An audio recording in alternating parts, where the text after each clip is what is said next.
इस वक्त सबसे खतरनाक मोड़ से गुजर रही है। मल्टीपोलर हो चुकी दुनिया में एक तरफ अमेरिका और यूरोपीय देश साथ खड़े हैं, जिसमें फ्रांस, ब्रिटेन और जर्मनी जैसे बड़े देश शामिल हैं, तो दूसरी तरफ रूस है, जो रूसी राष्ट्रपति व्लादिमीर पुतिन के नेतृत्व में बेहद ताकतवर बनकर उभरा है। रूस के साथ कंधे से कंधा मिलाकर चीन, नॉर्थ कोरिया और ईरान जैसे देश खड़े हैं, जो वक्त आने पर दोस्ती की कीमत अदा कर सकते हैं।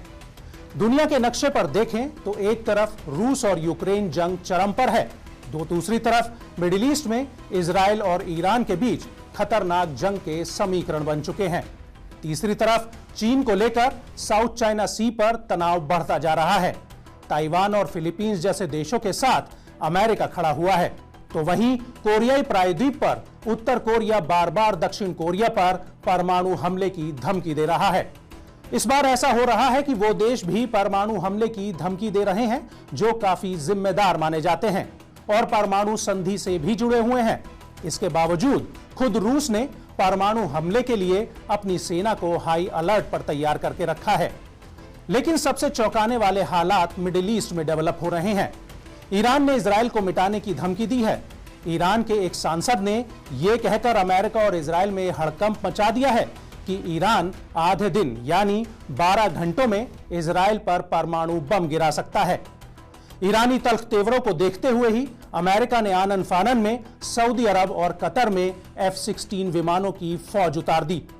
सऊदी अरब के सुल्तान प्रिंस एयरबेस और कतर के एमिरी नेवल बेस पर अमेरिका ने F-16 की टुकड़ी बिठा दी, ताकि जरूरत पड़ने पर कभी भी और किसी भी समय यमन और ईरान पर एक साथ धावा बोला जा सके।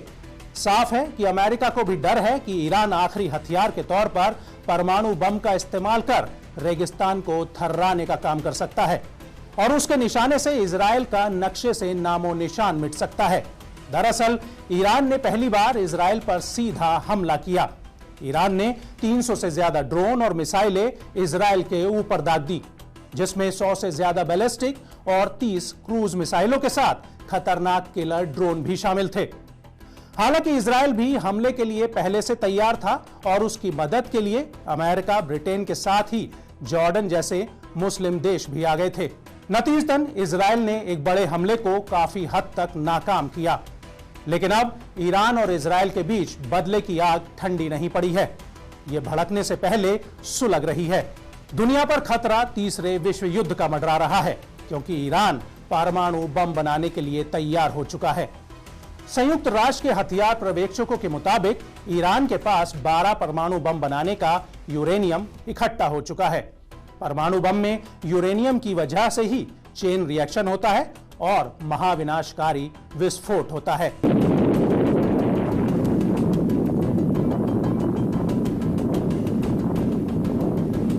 पश्चिमी देशों के हथियार विशेषज्ञों का मानना है कि ईरान ने यूरेनियम का 90% से ज्यादा संवर्धन कर लिया है। अमेरिका के मशहूर भौतिकी वैज्ञानिक और हथियार विशेषज्ञ डेविड अल्ब्राइट का कहना है कि ईरान धरती पर प्रलय लाने वाले हथियार बनाने के बेहद करीब है।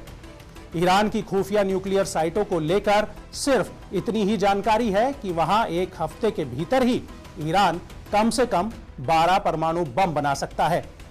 ईरान के जाग्रोस पर्वत के पास एक सीक्रेट अंडरग्राउंड लैब तैयार की गई है, जहां ईरान का न्यूक्लियर कार्यक्रम तेजी से चल रहा है। ईरान की सीक्रेट न्यूक्लियर साइट ही उसका असली खजाना है, जिसके दम पर वो पूरे मिडिल ईस्ट में आका की भूमिका में खुद को देखता है। अब आपको बताते हैं कि आखिर ईरान में परमाणु कार्यक्रम की शुरुआत कब और कैसे हुई। दरअसल ईरान में एक दौर रेजा पहलवी की हुकूमत का था। उस दौरान ईरान को पश्चिमी देशों का पिछलग्गू माना जाता था। पश्चिमी देशों के लिए ईरान ने दिल खोलकर प्राकृतिक संसाधन के दरवाजे खोल रखे थे, जिसके बदले में उसे सुरक्षा और टेक्नोलॉजी मिल रही थी। जैसा कि आज के दौर में सऊदी अरब और अमेरिका के रिश्तों को देखा समझा जा सकता है। 1957 में अमेरिका ने पहली बार ईरान में न्यूक्लियर रिएक्टर बनाने का ऐलान किया। एटम फॉर पीस प्रोग्राम के तहत इनका इस्तेमाल बिजली पैदा करने में किया जाना था। साल 1970 में ईरान ने NPT यानी परमाणु अप्रसार संधि पर दस्तखत करने का फैसला किया, जिसके तहत नए परमाणु हथियार बनाने पर पाबंदी थी। ईरान ने तब तक कोई परमाणु हथियार बनाया भी नहीं था, इसलिए उसे एनपीटी पर साइन करने में कोई दिक्कत भी नहीं हुई। लेकिन ईरान की सियासी फिजा में अचानक इस्लामिक क्रांति ने करवट बदली। रेजा पहलवी की सत्ता बेदखल हो गई और ईरान में 1989 में अयातुल्ला रुहुल्लाह खामनेई ईरान के सर्वोच्च नेता के तौर पर स्थापित हुए। खामनेई ने न सिर्फ पश्चिमी देशों से रिश्ते तोड़ लिए बल्कि पुराने समझौते भी नकार दिए। नतीजतन परमाणु रिएक्टर्स ठप पड़ गए। इसके बाद तकरीबन 8 साल तक ईरान और इराक जंग चलती रही। इसके बाद ईरान ने एक ही मकसद बना लिया कि वो परमाणु बम बनाकर ही रहेगा, ताकि इलाके में फिर कोई सद्दाम हुसैन या फिर दुनिया में कोई भी अमेरिकी राष्ट्रपति ईरान को आंखें ना दिखा सके। गुपचुप तरीके से ईरान परमाणु हथियार बनाने में जुट गया और उसकी मदद पाकिस्तान और नॉर्थ कोरिया ने की। पाकिस्तान के परमाणु वैज्ञानिक अब्दुल कादिर खान ने अवैध तरीके से परमाणु तकनीक ईरान को बेची। ईरान ने 5 परमाणु बम बनाने के लिए प्रोजेक्ट अमाद लॉन्च किया था। साल 2014 तक का टारगेट रखा गया था, लेकिन 2003 में अमेरिका ने इराक पर जनसंहार हथियार रखने का आरोप लगाते हुए हमला कर दिया। उस समय ईरान को ना चाहकर भी अपना परमाणु कार्यक्रम रोकना पड़ गया। लेकिन उसके बाद ईरान ने फिर से यूरेनियम संवर्धन का काम शुरू किया। ईरान बड़ी तेजी से न्यूक्लियर एनरिचमेंट करता रहा। पश्चिमी देश समझ गए कि ईरान जल्द ही परमाणु बम बना लेगा, जिस कारण से इजराइल की सुरक्षा को देखते हुए ईरान को रोकने की कोशिश शुरू हो गई।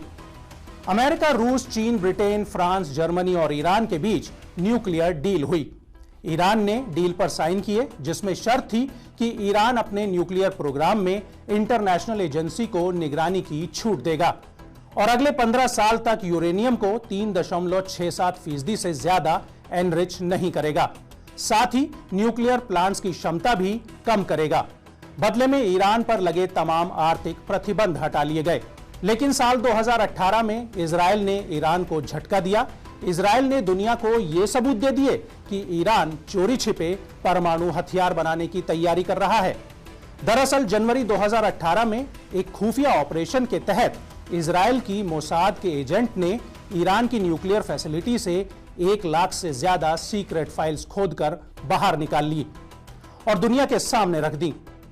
इजराइल के प्रधानमंत्री नेतन्याहू ने कहा कि ईरान न्यूक्लियर डील के बावजूद बम बनाने में जुटा हुआ है। इसके बाद अमेरिकी राष्ट्रपति डोनाल्ड ट्रंप ने ईरान से न्यूक्लियर डील तोड़ दी। ईरान अब आजाद है परमाणु कार्यक्रम को अंजाम देने के लिए। हालांकि उसके पीछे इजराइल की खुफिया एजेंसियां हाथ धोकर पड़ी हुई हैं। इजराइल ने अब तक ईरान को बहुत नुकसान पहुंचाया है। पिछले 15 साल में ईरान के कई परमाणु वैज्ञानिक मारे गए हैं। इन सब की मौत के पीछे इजराइल को जिम्मेदार माना गया है। इजराइल ने खुद कहा है कि वो ईरान को परमाणु बम बनाने से रोकने के लिए किसी भी हद तक जा सकता है। साल 2010 में तेहरान यूनिवर्सिटी में फिजिक्स के प्रोफेसर मसूद अली मोहम्मदी को बम से उड़ा दिया गया। वो ईरान के न्यूक्लियर प्रोग्राम के बड़े कर्ता धर्ता थे।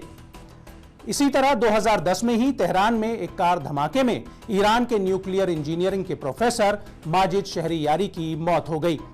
इसके ठीक 2 साल बाद 2012 में तेहरान में ही ईरान के न्यूक्लियर साइंटिस्ट मुस्तफा अहमदी रोशन की कार बम से उड़ा दी गई। 4 साल पहले ही नवंबर 2020 में ईरान के परमाणु वैज्ञानिक मोहसिन फखरीजादे की हत्या कर दी गई। बहरहाल परमाणु बम कोई भी देश गिराए या पहले चलाए, लेकिन इससे मरेंगे करोड़ों लोग और इसका अंत सबकी मौत के साथ ही होगा। इसलिए तब यह फर्क नहीं पड़ेगा कि पहले किसने चलाया, लेकिन जो महाविनाश होगा उसकी कल्पना भी नहीं की जा सकती।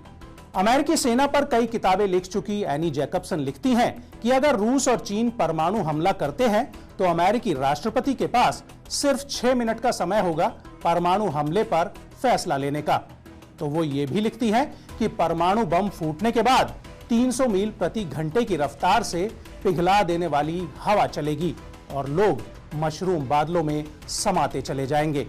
ऐसे में दुनिया की सांस अटकी हुई है कि अगर ईरान ने परमाणु बम बना लिया तो फिर इजराइल का क्या होगा।